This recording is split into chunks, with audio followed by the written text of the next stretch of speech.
For unto us a child is born. Yes. Unto us a son is given. Yes. And the government shall be upon his shoulder. Yes. And his name shall be called Wonderful. Wonderful. Yes. Counselor. Counselor. The mighty God. The mighty God. The everlasting Father. The everlasting Father. The Prince of Peace. Prince of Peace. Who is Prince of Peace? Not Jesus. He is. Jesus said, do not say that I've come to bring peace. Yes. But I've come with the sword. He is the Prince of Peace. Yes, we know. Yusuf, that's the reason why I keep telling you. I don't have time. No, today. but Jesus. If I have time today, let me ask you very clearly. Yes. Is Jesus the everlasting Father? Yeah? The everlasting Father. Is that the only one that you take? Take the rest. Take the rest. That's how prophecy works. Take all of them. Okay. Who is described as Emmanuel? Emmanuel means what? God is with us. God is with us. Now go to that 7:14. Can we not finish this one first? No, let's go to 7:14 quick. Okay. Let me just say something firstly. Okay. And then I'll go to 7:14. I don't want any. No, share the good news. No. I don't have, if we don't, because I won't have time to wait. Okay, 9:6 doesn't help you because Jesus was never, before, now, in the future, never the everlasting Father. Okay. Isaiah 7:14 is talking about a child who was born in the time of the prophet Isaiah. Okay. It's not talking about Jesus who came 700 years later. Okay. I can show you if you read it. Have you read Isaiah chapter 7? Yes, I have. That's why I was able to tell you that one. Okay. Even when it says that he will be called Emmanuel. If you read the New Testament, if you read the Gospels, Jesus was called Jesus according to the New Testament. And he will save his people. He will save his Nobody. People. He will save his people. Okay, no problem. According to he will save his people. Who will save the people? Let me finish. God. Okay, let me finish. According to the whole New Testament, all the Gospels, God never called Jesus Emmanuel. Jesus never called himself Emmanuel. It doesn't have to. His mother never called him Emmanuel. That's why his they gave disciples him the name Jesus. never called him Emmanuel. Yes. But Isaiah 7:14 says he will be called Emmanuel. You can't apply this prophecy. So who is that Emmanuel then? Is it Muhammad? No. So who is that? I just told you. It's a child who was born in the lifetime of Isaiah as a sign that the Assyrians and the northern kingdom, the kings, will be defeated. Because that's what Isaiah says. Look, let's see. Therefore, this is Isaiah 7, verse 14, 15, and 16. Go ahead. This is very bad, and this shows that the authors of the New Testament misused the Old Testament. I don't think so. Okay. Because that's why they say you should refer to the Old Testament. That is the book. The book.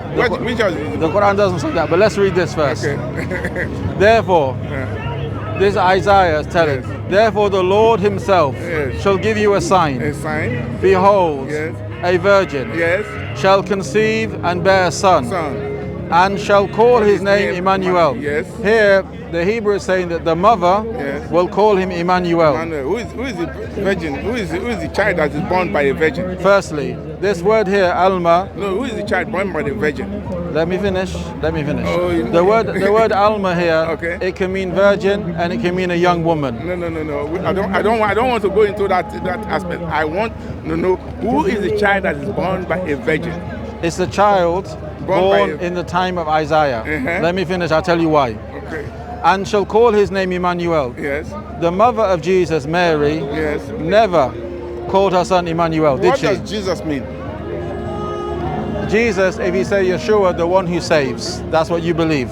But that tells it all. No, but you're look, don't wait. Let me just have a few minutes of your time. Let me have a few minutes of your time because I'm trying to help you here. Isaiah 7:15. Butter and honey shall he eat. This child. And that he may know to refuse evil and choose the good. For before, and that's what Jesus told them. Let's finish. Now, Isaiah 7 verse 16. Yes. For before the child Yes. shall know to refuse evil and Yes. choose the good, Yes. the land that thou abhorrest shall be forsaken of Yes. both her kings. Exactly. Okay. Okay. So if you read Isaiah chapter 7 from the beginning, Yes. the king of Assyria Yes. goes to the king of the northern kingdom, Yes. No. Israel, Yes. and says, let us attack Judea. Yes. The prophet Isaiah goes to the king of Judea and promises Yes. that God will grant you victory against these two kingdoms, Yes.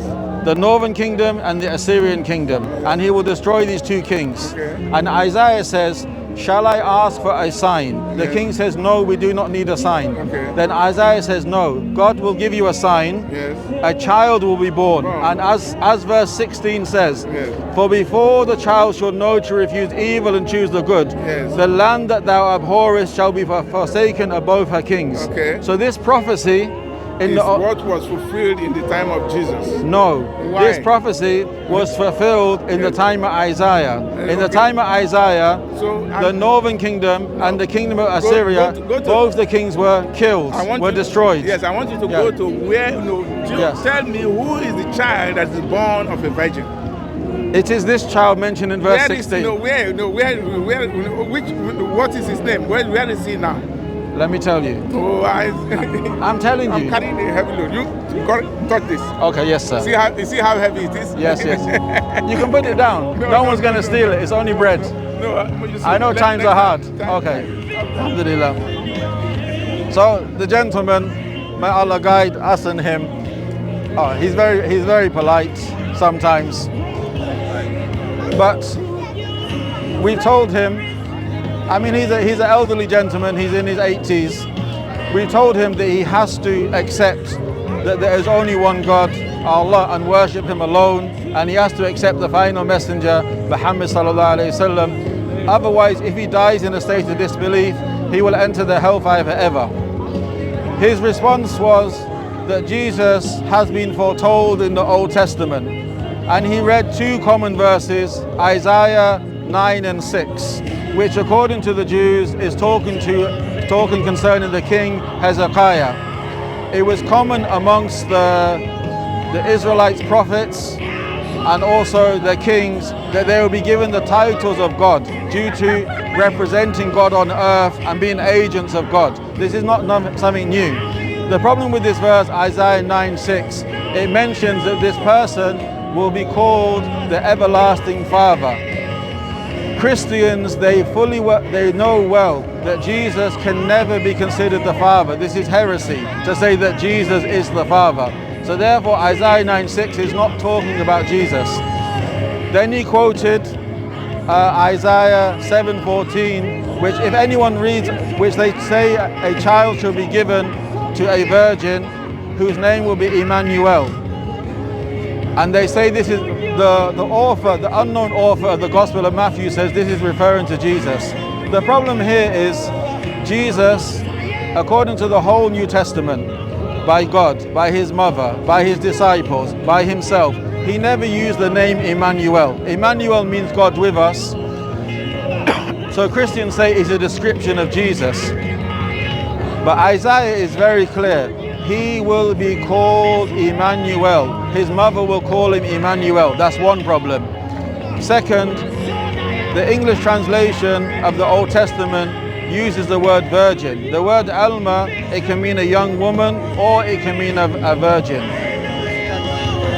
The third point is if anyone reads Isaiah chapter 7 from verse 1 to verse 16, it is talking about two kingdoms, the northern kingdom of Israel and Assyria. The two kings, they agree to attack Judea, the southern kingdom.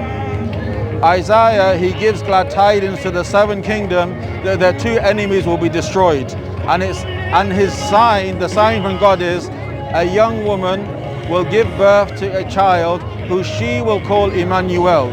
And before this child is old enough to distinguish between truth and falsehood, the two kingdoms will be destroyed, or the two kings, will be destroyed, which took place in the time of Isaiah. So the idea that a prophecy that took place in the time of Isaiah was talking about Jesus is mere fantasy and delusion.